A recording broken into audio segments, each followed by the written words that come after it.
خواتین پر بھی لازم ہے کہ وہ صدقہ کریں.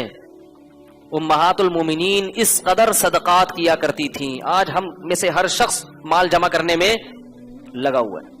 آج جو ہم نے آیتیں پڑھی ہیں نا سورہ بقرہ، اس میں 3 رکوع مسلسل صدقات و خیرات کی ترغیب پر ہیں. مسلسل بار بار جو لوگ اللہ کی راہ میں خرچ کرتے ہیں ان کی مثال ایسے ہے کمثل حبۃ انبتت 7 سنابل، گندم کا ایک دانہ جس سے 7 دانے پیدا ہو جائیں اور پھر اس دانے سے مزید دانے. جب آپ خرچ کرتے ہیں اس کی خیریں پھیلتی ہیں، وہ تمام ثواب کس کے کھاتے میں جاتا ہے؟ اکیلے آپ کے کھاتے میں جاتا ہے. اللہ فرماتے ہیں جو اللہ ایک گندم سے ہزاروں گندم پیدا کر کے دکھاتا ہے تمہیں آنکھوں سے، وہ تمہارے 1 روپیے سے ہزاروں روپے پیدا کر کے کیوں نہیں دکھا سکتا؟ ایسے بڑھائے گا اس کا ثواب. خواتین کی بھی ذمہ داری ہے. رسول اللہ صلی اللہ علیہ وسلم خواتین میں باقاعدہ صدقات و خیرات کی ترغیب پر بیان کیا کرتے تھے.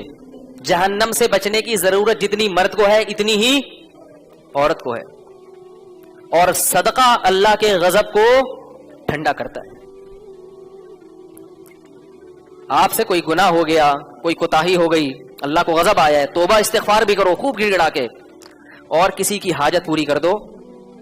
کیونکہ جب اللہ اس کو خوش دیکھیں گے تو اللہ جو آپ پر غصے ہوئے تھے وہ غصہ اللہ کا، بولو بھائی، ٹھنڈا ہو جائے. حضرت عمر رضی اللہ تعالیٰ عنہ پریشان تھے نا، ایک گھر سے آواز آئی غریب بچوں کی. حضرت عمر نے جا کے ان کو کھانا کھلایا. لوگوں نے کہا کہ آپ امیر المومنین ہیں، آرام کریں، ہم پہنچا دیں گے. فرمائے نہیں. تو جب وہ غریب عورت نے کھانا پکایا، بچوں کو کھلایا، تو حضرت عمر وہاں کھڑے ہو کر یہ منظر اپنی آنکھوں سے دیکھتے رہے. کیوں؟ فرمائے جیسے میں نے ان کو پریشان دیکھ کے پریشان ہوا نا، اب میں ان کو کھاتا دیکھ کے خوش ہونا چاہتا ہوں. جب تک یہ کھا رہے میں کھڑا رہوں گا. تو جو کسی کا خیر خواہ ہوتا ہے نا، وہ اسے خوش دیکھ کے خوش ہوتا ہے. تو اللہ اپنی مخلوق سے محبت کرتے ہیں. تو جب کسی مخلوق پہ کوئی حال آتا ہے اور دوسرا اس کی مدد کرتا ہے اور وہ غریب یا مسکین، وہ حاجت مند خوش ہوتا ہے، تو اللہ بھی کیا ہوتے ہیں؟ خوش ہوتے ہیں. تو اللہ کا غضب کیا ہوتا ہے پھر؟ ٹھنڈا ہوتا ہے. تو یہ غضب ٹھنڈا کرنے کی ضرورت جیسے مردوں کو ہے اسی طرح سے عورتوں کو بھی ہے. خواتین کہتی ہیں کہ ہمارے پاس تو پیسے ہی نہیں ہوتے، تو ہم کہاں سے صدقہ کریں؟ اللہ کے نبی نے فرمایا کہ اتقوا النار ولو بشق تمرۃ، آدھی کھجور صدقہ کر دیا کرو، اس سے بھی اپنے آپ کو جہنم کی آگ سے بچا سکتے ہو. بھائی اگر ایک کھجور ہے نا، آدھی صدقہ کر دو. آج اللہ نے سب کو پیسہ دیا ہے. شوہر کی سے جو جیب خرچی ملتی ہے اس میں سے کچھ حصہ اللہ کی راہ میں. اچھا آج کل صدقات و خیرات ہوتے کیوں ہیں؟ وہ بھی جو ٹھیک ہے، بلائیں ٹالنے کے لیے بھی صحیح ہے، بچوں کے صدقے اور فلانے کے صدقے اور فلانے کے نکالے جا رہے ہیں، وہ بھی ٹھیک ہے. لیکن سب سے بڑی مصیبت کیا ہے جو ہمارے سر پہ کھڑی ہے؟ وہ ہے جہنم کی آگ، ہمارے گناہوں کا عذاب. اس بلا کو ٹالنے کے لیے صدقہ کرنا چاہیے. صدقات سے بلائیں ٹلتی ہیں نا، تو لوگ بچوں کے لیے صدقہ کرتے ہیں کہ اس پہ کوئی بلا آنے والی ہے تو ٹل جائے. ٹھیک ہے نا، یہ بچ گیا، ٹرک کے نیچے آیا تھا، نیچے سے اسٹیکر ٹرک کے نیچے کوئی آ جائے تو اسٹیکر بن جاتا ہے نا، آپ کو پتا ہے کراچی کے ٹرک ایسے. تو یہ بچ گیا تو صدقہ کرتے ہیں، اچھی بات ہے، شکر میں. لیکن اصل صدقہ کیا ہے؟ بولو بھائی، اللہ کے غضب کو ٹھنڈا کرنا. اس کی فکر نہیں کرتے. صدقہ کر کے نہ دیکھ رہے ہوتے ہیں برکت ہو رہی ہے کہ نہیں ہو رہی، پیسے آ رہے ہیں کہ نہیں آ رہے. بھائی اللہ کے غضب کو ٹھنڈا کرنے کے لیے صدقہ کیا کرو. صحابہ اس لیے کیا کرتے تھے. تو خواتین کو جو صدقہ اور خیرات ہے، وہ خواتین کو ایک بات کا بہت اہتمام کرنا چاہیے کہ جتنی اللہ نے آمدن دی ہے اس میں سے کیا کریں؟ صدقہ. اور اپنے رشتہ داروں کو کبھی کبھار اچھی اچھی چیزیں گفٹ کر دیا کریں. ٹائٹ قسم کا جوڑا جو عید پہ شوہر کی طرف سے ملا، وہ اپنی نند کو نا، نند کسے کہتے ہیں؟ شوہر کی بیوی بہن کو نا. وہ نند کو کیا کر دیا؟ بولو بھائی، کس کے لیے؟ اللہ کے لیے، کہ سسرال سے رشتہ کیا ہو جائے، رشتہ داری جوڑنا بھی تو ہے نا. اور جو ٹائٹ والی ساڑی آئی تھی جہیز میں، وہ ساس کو دے دی.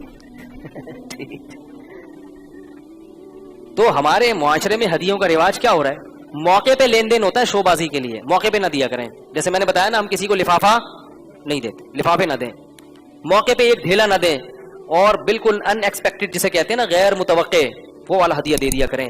اس ہدیے سے کیا ہوتی ہے؟ اور ہدیے کا اصول یہ ہے کہ جب دیا جائے چھپا کے دیا جائے. آپ نے نند کو پوری دنیا کے سامنے دے دیا، اب نند بولے گی شو مار رہی ہے. نند کیا بولے گی؟ شو مار رہی ہے، سب کو دکھانے کے لیے مجھے دے رہی ہے. اور نن اپنی انسلٹ محسوس کرے گی. وہ بے عزتی محسوس نہیں کرتی کبھی بھی, وہ ہمیشہ کیا محسوس کرتی ہے؟ انسلٹ, کیونکہ اس کو بے عزتی محسوس کرنے میں انسلٹ محسوس ہوتی ہے. ٹھیک ہے نا؟ تو وہ بھی اپنی بے عزتی محسوس کرے گی کہ بھائی وہ اسے شو بازی کے لیے, ہر ایک کا دل اتنا بڑا تھوڑی ہوتا ہے, تو اس لیے چپکے سے دو اور اس کو بولو بھائی کسی کو بتانا نہیں کہ یہ میں نے تمہیں دیا ہے. ہمارے یہاں شو بازیاں ہو رہی ہیں, بار بار اس کو بتا رہے ہیں یہ میں نے دیا, یہ میں نے دیا, یہ ساڑی یہ تو میں نے دی ہے, ٹھیک ہے نا, یہ گھڑی یہ تو میں نے دی ہے. تو بار بار شو بازی شو بازی. تو اللہ کو یہ کس کو خوش کرنے کے لیے ہو رہا ہے؟ دیکھو اس کا بڑا فائدہ پتہ ہے کیا ہوگا؟ جب آپ اللہ کو خوش کرنے کے لیے اپنے رشتہ داروں کو گفٹ دیں گے تو اگر وہ قدر نہیں بھی کرتے اور آپ کے ہدیے کی قدر آپ کا یعنی شکر نہیں بھی کرتے تو بھی آپ کو تکلیف. سب سے بڑا فائدہ یہ ہے, ہمارے معاشرے میں آج جو آدمی رشتہ داروں کے ساتھ اچھا سلوک کرتا ہے نا, وہی سب سے زیادہ ٹینشن میں ہوتا ہے, کیونکہ وہ کہتے ہیں یار میں اتنا اچھا ہوں اور ان کا بیہیویئر دیکھو میرے ساتھ. تو بھائی آپ اتنے اچھے اللہ کے لیے ہے نا, تو اللہ کا سلوک آپ کے ساتھ انشاءاللہ بہت اچھا ہوگا. تو آپ کو کیا ضرورت ہے یہ آپ کے ساتھ اچھا سلوک کریں یا نہ کریں؟ بھائی ہم نے اللہ کے لیے کیا, ہم تو کسی کو بتانا بھی نہیں چاہتے. ہم تو کسی کو ہدیہ دیں تو ہم تو یہ شو بھی نہیں کرنا چاہتے کہ یہ ہدیہ یہ گفٹ ساس کو کس نے دیا ہے, بہو نے دیا ہے, تو شو بھی نہیں کرنا چاہتے ہم, تو چاہتے ہیں چھپا رہیے. میں اکثر اپنے رشتے دار کا واقعہ سناتا ہوں کہ وہ جب آتے تھے گھر اپنے والد صاحب کو ایک اچھا اماؤنٹ پکڑاتے تھے اور کہتے تھے اپنی طرف سے رشتے داروں میں یہ تقسیم کر دیں اپنے نام سے, یہ نہیں بتانا کہ یہ کس نے دیے ہیں, میں نے دیے, تاکہ آپ کی ویلیو ہو. باپ کو عزت دے رہے ہیں نا کہ ابا آپ ابا ہیں, پتا چلے ابا کون ہے, آپ ہیں. اگر میں خرچ کروں گا گھر میں لوگ مجھے ابا سمجھنا شروع کر دیں گے. تو باپ کا پتا چلنا چاہیے کہ گھر میں باپ کون ہے. آج کل یہی بڑا مسئلہ ہے, بیٹا تھوڑا سا پیسے والا آتا ہے تو ابا کو آنکھیں دکھانا شروع کر دیتا ہے. بھائی آپ کے پاس پیسہ ہے, آپ گھر میں اپنے بہن بھائیوں پہ خرچ کرتے ہیں تو ٹھیک ہے ڈائریکٹ بھی دیں, لیکن بہت سی رقم باپ کے ذریعے تقسیم کروائیں. اور یہ شو نہ کریں کہ یہ ابو کو میں نے دیے تھی اور ابو جو تمہیں دے رہے ہیں نا یہ ابا یہ میں نے دی. نہ ابا آپ جانو آپ کی اولاد ہے, ساری زندگی آپ نے ہمیں کھلایا, یہی شو ہوگا کہ آپ کھلا رہے ہیں. اس کا اپنا مزہ ہے بھائی, اللہ کے لیے چھپاؤ اس کو. دکھا کے خرچ کرنے کی فضیلت اس وقت ہے جب لوگوں کو ترغیب دینا مقصد ہو, ورنہ صدقہ کون سا بہتر ہے؟ چھپا کے. دکھا کے اس لیے کہ ترغیب دینے کے لیے بعض دفعہ, تاکہ ایک بھائی خرچ کرے گا دوسروں کو بھی ترغیب ہوگی, معاشرے میں اس کا رواج, باپ خرچ کرے گا تاکہ اولاد کو ترغیب ہو. ایک صاحب تھے, مجھے ان کا تعلق ایسی قوم سے تھا جو کنجوسی میں مشہور ہے. میں نے ان کو دیکھا بڑی سخاوت, اپنے بہن بھائیوں پہ بہت خرچ کرتے تھے. وہ ہر وقت بہن بھائیوں کو ہدیے بھیج رہے ہیں ہر وقت. میں نے ان سے پوچھا یار آپ کے بارے میں تو ہم نے سنا تھا یہ لوگ کنجوس ہوتے ہیں. انہوں نے کہا ایسا نہیں ہے. میں نے کہا یہ آپ نے کہاں سے سیکھا؟ یہ کہہ رہے ہیں میرے والد صاحب کو میں نے دیکھا تھا کہ اپنے بہن بھائیوں پہ, بولو بھائی, میری پھپھیوں پہ اور چاچوں پہ خرچ کرتے تھے. انہوں نے کسی مولوی صاحب کا بیان نہیں سنا, اس صاحب نے کوئی تقریر نہیں سنی سخاوت پہ, اپنے باپ کو دیکھا کہ وہ اپنے بہن بھائیوں پہ خرچ کر رہا ہے تو ابا سے یہ چیز کہاں ٹرانسفر ہو گئی؟ خود بخود بیٹے میں. سمجھ رہے ہو کہ نہیں سمجھ رہے؟ تو یاد رکھو, اپنے اگر آپ کی اللہ نے اولاد دی ہے اور آپ چاہتے ہو کہ میرے مرنے کے بعد میرا بیٹا میری بیٹیوں کا خیال رکھے, تو زندگی میں اپنے بہنوں کا خیال رکھنا. ارے یار بولو.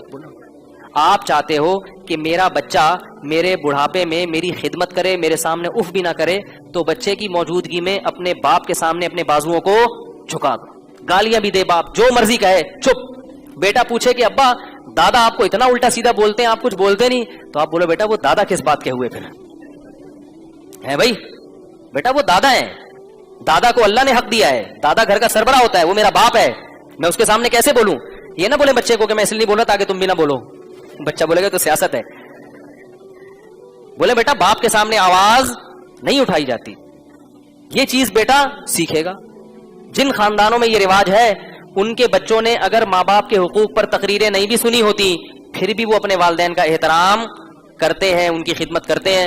اور جن کے گھروں میں رواج نہیں ہے, گھنٹوں گھنٹوں سالوں کو بٹھا کے نا ترغیبیں دیتے رہو, ایک ایک گھنٹہ میں تو دیکھ رہا ہوں نا, پھر بھی وہ برداشت نہیں کرتے. تو ماحول کریٹ کرنا پڑتا ہے گھر میں, سخاوت کا ماحول. تبھی نبی نے کیا فرمایا, گھروں کو قبرستان مت بناؤ, کچھ نمازیں گھر میں بھی پڑھا کرو, تاکہ گھر کے بچے بھی دیکھیں, گھر کی خواتین بھی دیکھیں کہ بھئی تلاوت کر رہے ہیں ہمارے میاں. اب گھر کی خواتین کیا دیکھ رہی ہیں, ہر وقت نیٹ پہ بیٹھا ہوا ہے فلم دیکھ رہا ہے, کنڈی لگائی ہوئی ہے, پتہ نہیں کس سے باتیں کر رہا ہے, کیا کر رہا ہے. تو آپ کی اولاد پھر یہی ہوگی, وہ بھی کنڈیاں لگا لگا کے بیٹھے گی. تو بہت اپنے آپ کو بھائی سنبھالنا پڑتا ہے. تو میں بات کو ختم کرتا ہوں. اللہ تعالیٰ نے ہمیں اپنے آپ کو خوش کرنے کے کیا بتائے طریقے, تو خواتین کو بھی چاہیے کہ کیا کریں اللہ کو خوش کرنے کے لیے, جتنی اللہ نے گنجائش دی ہے اس حساب سے صدقات و خیرات کریں، اور کچھ بھی نہیں کر سکتی تو اپنے میاں کو ترغیب دے دیں کہ بھئی آپ اپنی آمدن میں سے کچھ اللہ کے لیے بھی خرچ کیا کریں، اللہ کی قسم بہت ثواب ملے گا. ٹھیک ہے، بڑے بڑے کنجوس میاں دنیا میں پائے جاتے ہیں، اللہ معاف فرمائے. ہمارے پاس ہر طرح کے لوگ آتے ہیں، ایسے ایسے خاندانی کنجوس رکھے ہوئے ہیں نا، ان کو دیکھ کے خیال ہوتا ہے یا اللہ ہم بھی کوئی سخی نہیں ہے، لیکن پہلے یہ جہنم میں جائیں گے. ان لوگوں سے جہنم بھر جائے گی، ہم ٹھیک ہے ہم بھی کوئی سخی نہیں ہے، لیکن یا اللہ ایسے ایسے لوگ ہیں بہنوں کی وراثتیں کھائی ہوئی ہیں، بیویوں کا مہر کھائے ہوئے ہیں، گھر میں پڑے ہوئے ہیں، بیویوں سے جاب کرا رہے ہیں، بیویاں جاب کر کر کے کما کے میاں کو بھی کھلا رہی ہے، سسرال کو بھی. جب میں ایسی خواتین کے فون آتا نا، میں کہتا ہوں اللہ اب مجھے تھوڑا وہم ہونے لگا ہے کہ ہم بھی کہاں جائیں گے، جنت میں. ہم بھی گناہگار ہیں، نالائق ہیں، مگر اللہ کا بڑا فضل ہے اتنے نالائق نہیں ہیں. تو ایسے ایسے خاندانی لوگ دنیا میں پڑے ہوئے ہیں. میں نے یہ خاندانی کا لفظ مولانا طارق جمیل صاحب سے کہا، میں نے کہا حضرت آپ کا درس بڑا خاندانی ہوا، مجھے کیا ہوتا ہے یہ خاندانی، وہ اس ٹرم سے واقف نہیں ہے نا. پھر ہم نے ان کو بڑی ڈیٹیل میں سمجھایا کہ یہ خاندانی، اصل میں یہ خاندانی لفظ میں نے پتہ کہاں سے سیکھا ہے. ایک آدمی مجھے والد صاحب کی وراثت میں جو پیسے ملے تھے نا، میں نے کاروبار میں لگا دیے، تبھی تو میں آپ لوگوں کو کہتا ہوں کسی کو پیسے نہ پکڑاؤ. تو وہ ایک بندہ تھا، داڑھی اس کی چھوٹی چھوٹی داڑھی، اور وہ میرے پاس آیا، کچھ پیسے میرے لوگ کھا گئے تھے، تو وہ بندہ آیا میرے پاس اور کہنے لگا کہ مجھے پیسے دو. میں نے کہا یار میں نے تو جس کو بھی پیسہ دیا وہ کھا گیا. کہہ رہا دیکھو جب بھی کسی کو پیسہ دو نا تو یہ دیکھ لینا وہ بندہ خاندانی ہونا چاہیے. ایسے چالاک لوگ ہیں دنیا میں. وہ بندہ کیسا ہونا چاہیے؟ خاندانی. میں سید ہوں اور جو مرضی ہے خاندان اچھا ہے میرا. ایسی چکنی چپڑی باتیں کی ہے نا اس نے. ہمارے پاس جتنے پیسے تھے ہم نے اس خاندانی آدمی کو دے دی. وہ خاندانی ایسا شاٹ ہوا کہ اس کے خاندان کا ایک فرد بھی پکڑائی میں نہیں آ رہا ہے. سمجھ رہے؟ اس لیے میں لوگوں سے کہتا ہوں بھائی جو پیسہ آپ کی جیب میں ہے وہ آپ کا ہے. جو کسی کو آپ نے کاروبار کے لیے پکڑا دیا، ابھی کل میرے پاس ایک صاحب آئے کہ میں نے اپنے پیسے کسی کو پتہ نہیں 1 کروڑ روپے دیے، وہ دے نہیں رہا. میں نے کہا اگر وہ دے دے تو دنیا کا سب سے بڑا بیوقوف ہے وہ. میں نے کہا آپ نے 1 کروڑ دے دیے. بیوقوف اس لیے ہے کہ دنیا کے لحاظ سے، دنیا میں تو اس کو حماقت آپ کیا بگاڑ لیں گے اس کا، پھر بھی دے دیا اس نے، تو دنیا کے لحاظ سے وہ بیوقوف ہی ہے. تو یہ خاندانی کا لفظ جو ہے نا یہاں سے آیا ہے. تو باتیں بکھر رہی ہیں جلدی ٹوٹی پھوٹی، جو اللہ نے کہلوا دی. تو بھائی صدقات و خیرات کرو، اور کچھ اچھی اچھی چیزیں بھی اللہ کی راہ میں صدقہ کیا کرو اللہ کو خوش کرنے کے لیے. تو یہ وہ محبت کے اظہار کے طریقے ہیں محبوب سے جو اللہ اس کے رسول نے ہمیں بتائے ہیں. نماز، حج، زکوٰۃ. اور نبی صلی اللہ علیہ وسلم رمضان میں سخاوت کا دریا بن جایا کرتے تھے. اتنی سخاوت ہے، حالانکہ تھا کیا نبی کے پاس، گھر میں چولہا نہیں جل رہا، مگر جو آ رہا ہے وہ دریا کی طرح بہ رہا ہے. اتنی سخاوت کیا کرتے تھے آپ صلی اللہ علیہ وسلم رمضان میں. رمضان میں تلاوت زیادہ اور صدقات و خیرات زیادہ، یہ کام نبی صلی اللہ علیہ وسلم رمضان میں زیادہ کیا کرتے تھے. ہمیں بھی کرنا چاہیے. اللہ تعالی ہم سب کو سمجھنے کی، عمل کرنے